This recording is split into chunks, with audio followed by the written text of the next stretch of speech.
Gikan, pinagi ni Sir Jomar Iclarino. Sir Jomar, good morning. Yes sir, good morning sa tanan o sa tanan tigpaminaw kini atong latest weather update karong adlaw.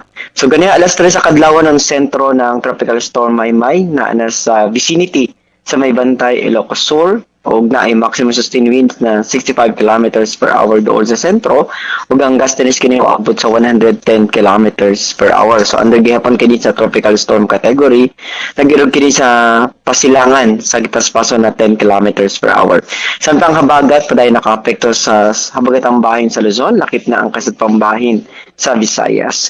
Atong weather condition sa Central Visayas, lakip na ang probinsya sa Cebu, padayon ta makasinati generally fair weather gawas ini ng mga patak-patak ng mga pag-ulan o kini mga localized na mga pagpangilat o pagpanugdog. Padayon ta mag-monitor sa mag-i-issue ng mga thunderstorm o rainfall advisories. Kasarangan nito na sa kusog na hangin masinati sa Visayas ug ang kadagatan kasarangan nito na sa pagkabaluron ug delikado kini ang mga gagmay kaayo na sasakyan pandagat.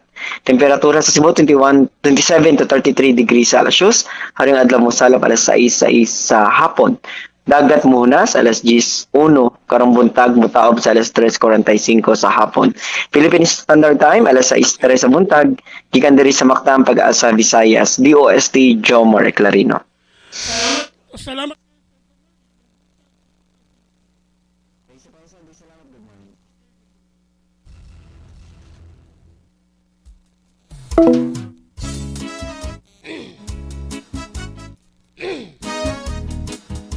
Mga pamukaw, uban kang Cobra in action. Salamat kayo ni Sir Jomar Iclarino, ang atong weather specialist gikan sa Pag-asa Mactan nga naghatod sa tong dagan sa kahimtang sa panahon. Nining adlaw nga Huwebes, pizza size bulan sa Agosto tuig 2026. Pinagi ni Sir Jomar Iclarino, ang atong weather specialist gikan sa Pag-asa Mactan nga naghatod sa tong dagan sa kahimtang sa panahon kon weather update. Salamat kayo ni Sir Jomar Iclarino og mayong buntag kanatong tanan.